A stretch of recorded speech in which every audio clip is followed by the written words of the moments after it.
अस्सलाम वालेकुम everyone, welcome back to my another vlog. तो आज के व्लॉग में आप सभी का बहुत बहुत स्वागत है। आज की सुबह बहुत ही ज़्यादा ख़ास है। तो आज मैं आपको ना मुंबई की सुबह दिखा रही हूँ। लोग कहते हैं कि मुंबई में ना कुछ दिखता है ना कुछ होता है, अच्छा नहीं लगता, लेकिन नहीं नहीं, ऐसा कुछ नहीं है। तो आज मैं ना आपको सुबह का व्यू दिखा रही हूँ। ये देखो, जस्ट अभी मैं नमाज़ पढ़ के उठी, तो अभी हो रहे हैं 6 बज के करीब 40 मिनट्स हो गए हैं। 40 नहीं, 35 मिनट्स हो गए हैं। तो अभी मैं सलाम फेरी और फिर जस्ट मैं यहाँ पे बैठ के तिलावत कर रही थी, इस्तग़फ़ार कर रही थी। तो मैंने सोचा क्यों ना चलो आज का व्लॉग सुबह ही सुबह स्टार्ट करते हैं। तो ये देखिए आज की सुबह, अभी सूरज निकल रहा है और ठंडी का टाइम है। कितना अच्छा कलर दिख रहा है, कितना खूबसूरत व्यू दिख रहा है, देखो ना यहाँ पर। और हाँ, तो चलो आज का व्लॉग स्टार्ट करते हैं। तो कैसे हैं आप सब लोग? आई होप आप सब लोग बहुत ही मज़े में होंगे और बहुत ही खुश होंगे, बहुत ही आबाद होंगे। ऐसे कुछ कर रहे होंगे जो आपके माँ बाप आपसे उम्मीद लगाए हैं, और ऐसे कुछ करने की सोच रहे होंगे आप कि आप अपने माँ बाप की सारी ड्रीम्स पूरी करने की कोशिश कर रहे होंगे। मेरी अल्लाह पाक से यही दरख्वास्त है, यही दुआ है कि अल्लाह पाक मेरे जितने भी सब्सक्राइबर हैं और जितने भी लोग इस दुनिया में हैं, अल्लाह पाक उनकी सारी दिली जायज़ तमन्ना, नेक तमन्ना को कबूल करे। आमीन या रब्बिल आलमीन। और बड़ी से बड़ी परेशानियों से महफूज रखे। आमीन या रब्बिल आलमीन। तो ये देखिए कितना खूबसूरत सी सुबह हो चुकी है और सारे परिंदे यहाँ पर उड़ रहे हैं। एक कबूतर, ये देखो, सब चील वगैरह सब उड़ रही है। हमारे मुंबई में ना सबसे ज़्यादा कबूतर की क्वांटिटी है। वैरायटी नहीं कहा जाएगा, क्वांटिटी। ये देखो कितना खूबसूरत है। पहले तो यहाँ पे जो नीचे घर है ना, इतने कबूतर रहते थे, इतने कबूतर रहते थे, कुछ सोच भी नहीं सकते हो। एक चीज़ बताओ, देखो यहाँ से सूरज निकल रहा है, ठीक है, ये सूरज निकल रहा है, लेकिन इस तरफ देखो कितना उजाला उजाला है ना, क्योंकि अब ये सूरज यहाँ से निकल रहा है तो यहाँ पे पूरा उजाला उजाला है। लेकिन मेरा मुँह देखो। तो अभी मैं बनाने जा रही हूँ बिलाल के लिए नाश्ता, और साथ में उसका टिफ़िन भी बनाने जा रही हूँ। तो यहाँ पर मैंने ले ली हूँ 3 बड़े प्याज, 1 बड़ा लहसुन, 6 मिर्ची और 3 से 4 लौंग और थोड़ी सी काली मिर्च और 1 बड़ी इलायची और थोड़ी सी धनिया। और अब हम इसको पीसेंगे, लेकिन 1 चम्मच मैंने इसके अंदर ज़ीरा ऐड करी हूँ और सारा मसाला इसके अंदर मैं ऐड कर दूँगी। बस खाली थोड़ा सा मैं इसमें से ये निकाल ली हूँ, क्या बोलते हैं, थोड़ा सा लौंग मैंने निकाल ली हूँ और करीब 5 काली मिर्च डाल दी हूँ और 3 लौंग ऐड कर दी हूँ। पानी डाल के मैं इसको पीस दी हूँ। देखो सुबह सुबह ना मैं सोचती हूँ जितना हो सके मेरा काम जल्दी हो जाए, तो मैंने प्लास्टिक के अंदर अंडे डाली थी और बंद कर दी थी, और ये बटाटे को भी मैंने नमक डाल के इसको मैंने बॉईल कर दी थी, यानी सीटी लगा ली थी।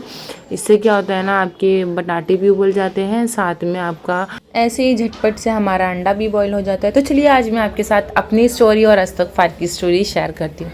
तो आपको पता होगा लॉकडाउन लगा था तो सबकी हालत ख़राब थी, और वैसे भी जिनके घर में भाई थे, बाप थे कमाने वाले, उनकी तो हालत भी ख़राब थी। अब आप ये सोचिए जिनके घर में भाई नहीं है कमाने वाला, बाप नहीं है कमाने वाला, सिर्फ एक सिंगल पेरेंट्स है, यानी माँ है जो कमा के खिला रही है, वो भी दुकान के ज़रिए से।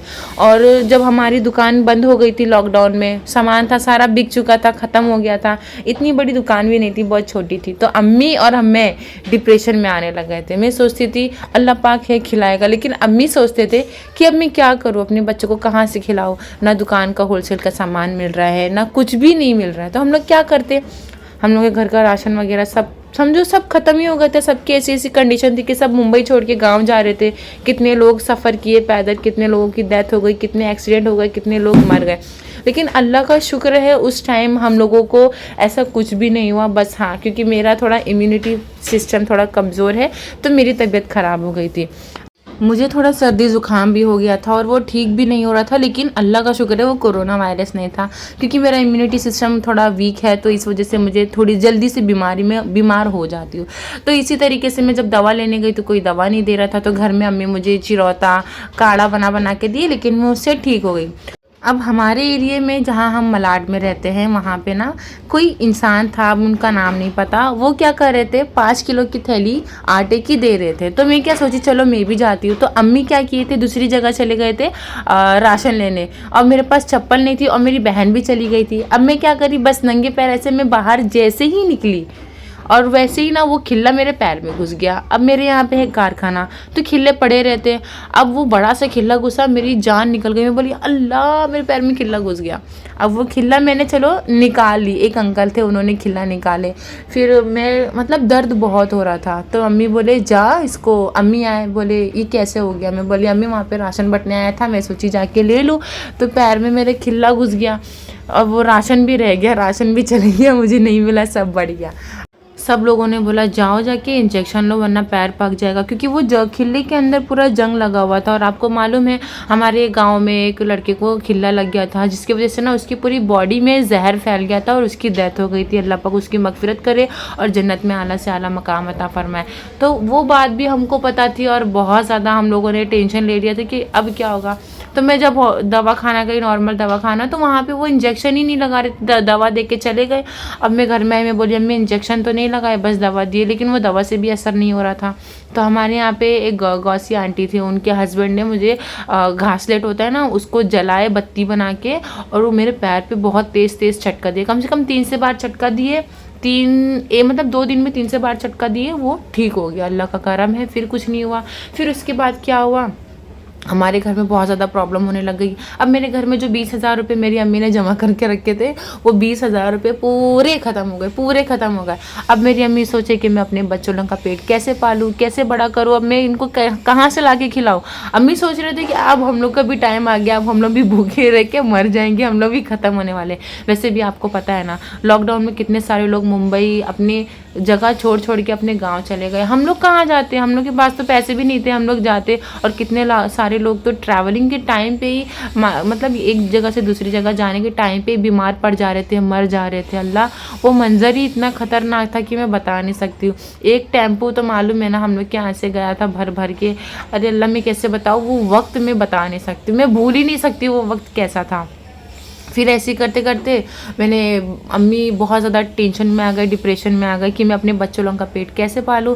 मैं भी बड़ी हूँ घर की। अब देखो, जो बड़ी बहन होती है ना, वो माँ की तरह होती है। भले से छोटे भाई बहन को इतना समझ नहीं होता, लेकिन जो बड़ी बहन होती है ना, उनको पता होता है कि किस तरीके से मेरी माँ सोच रही है, मैं अपने बहन का, अपने भाई बहन का, अपनी माँ का कैसे ख्याल रखूँ।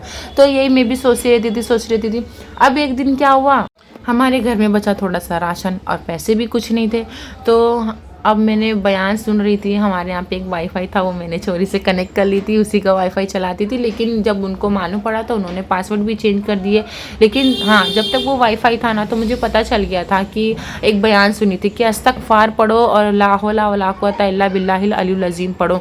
इससे क्या होगा ना, आपकी मुसीबत परेशानी दूर होगी। लेकिन आपको अकीदा होना चाहिए, ये नहीं कि आज ही पढ़े तो आज ही होना चाहिए। फिर मैंने क्या बोली, अम्मी देखो ऐसी ऐसी बात है, ऐसा ऐसा करना चाहिए, आपकी ना दुआ कबूल होगी। और माशाअल्लाह, अल्लाह का शुक्र है, बचपन से ही मैं ऐसी हूँ कि मैं कुछ ना कुछ पढ़ती रहती हूँ, जिक्र करती रहती हूँ, यानी कल्ब से मैं पढ़ती रहती हूँ। मतलब आपको पढ़ते ही रहना चाहिए। कभी आपका हादसा हो जाता है, कहीं जाते हो, अभी हादसा वगैरह मतलब बता के तो होता नहीं है ना, तो आप पढ़ते रहना चाहिए।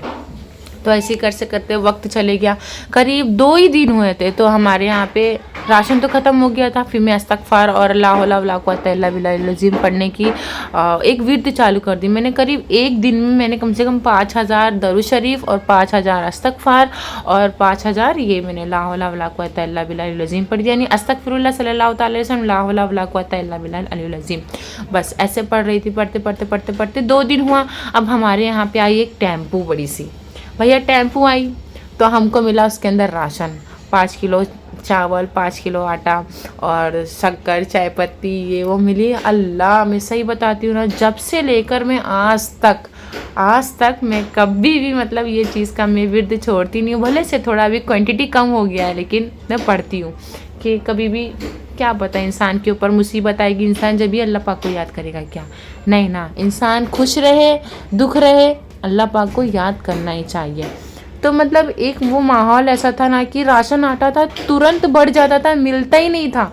और एक वक्त ऐसा था कि मतलब राशन आया, इतनी लंबी लाइन लगी कि इंसान को मिल ही नहीं रहा। और उस दिन जब राशन आया था तो मैं सोची अल्लाह, आज ही राशन आया, अब यह हम लोगों को मिलेगा भी कि नहीं मिलेगा।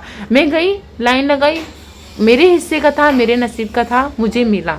सोचो कम से कम 30-40 लोगों के बाद मेरा नंबर था मुझे, लेकिन राशन मिला और मैं एकदम खुश। मैं बोली अम्मी अस्तगफार दरूद शरीफ और ये दुआ की फजीलत से अल्लाह पाक ने मेरे घर में राशन दे दिया। फिर करते करते ऐसे ही पूरा जो हमारी ज़िंदगी थी लॉकडाउन वाली वो ख़त्म हो गई। फिर जब बारिश का मौसम आया तो हमारे घर में 2 फीट का गड्ढा था, 2-3 फीट का गड्ढा, इसकी वजह से मेरे घर में पूरा पानी भर गया था। अब इतना हम लोग टेंशन में कि हम कैसे रहेंगे। मेरा पूरा आपको मैं वो वीडियो की क्लिप दिखाऊंगी नेक्स्ट व्लॉग में, लेकिन अभी मेरे पास ये मौजूद नहीं है। तो पूरा घर में पानी भर गया था, मेरे घर की दीवारें पूरी कमज़ोर हो गई थी। फिर पढ़ते दुआ करते तहज्जुद में दुआ करते इस्तग़फ़ार दरूद शरीफ पढ़ते अल्लाह पाक ने, बहुत सारे लोग हैं मेरे फैमिली वाले लोग ने हम लोगों की मदद की है। मेरे गांव वाले, मेरे मामू, मेरी मुआनी, मेरी खाला लोग ने मदद की है कि घर बन जाए। माशाल्लाह अल्हम्दुलिल्लाह, अल्लाह का शुक्र है कि मेरा घर बन गया है। अभी ये 1 महले का घर बना है, बहुत अच्छा है। अब जगह भी हो गई है रहने की और अच्छा घर भी है। और पता है अगर आपकी लाइफ में कोई भी प्रॉब्लम आए, कोई भी टेंशन आए ना, आप नमाज मत छोड़ो और अल्लाह पाक का जिक्र मत छोड़ो। ऐसा नहीं है कि आप जब खुश हो तो अल्लाह पाक को भूल जाओ, नहीं। जब आप खुश हो ना तो अल्लाह पाक का जिक्र करो, अल्लाह पाक को शुक्र करो और इसाले सवाब करो। जितना हो सके उनके नबियों पे, उनके वलियों पे इसाले सवाब करो। अल्लाह पाक हम सबको कामयाब करे, आमीन या रब्बिल आलमीन। अल्लाह पाक से बस यही दुआ है कि अल्लाह पाक हमारी ज़िंदगी में आने वाली मुसीबत परेशानियों को चुटकियों में आसान कर दे। लेकिन आपको ना सब्र रखना पड़ेगा। क्या सब्र रखने से क्या होता है ना, अल्लाह पाक देखता है कि मेरा बंदा इतना सब्र कर रहा है, फिर भी मुझसे मांग रहा है, मैं उसको इतनी तकलीफ़ में रखा हूँ फिर भी वो मुझसे मांग रहा है ना।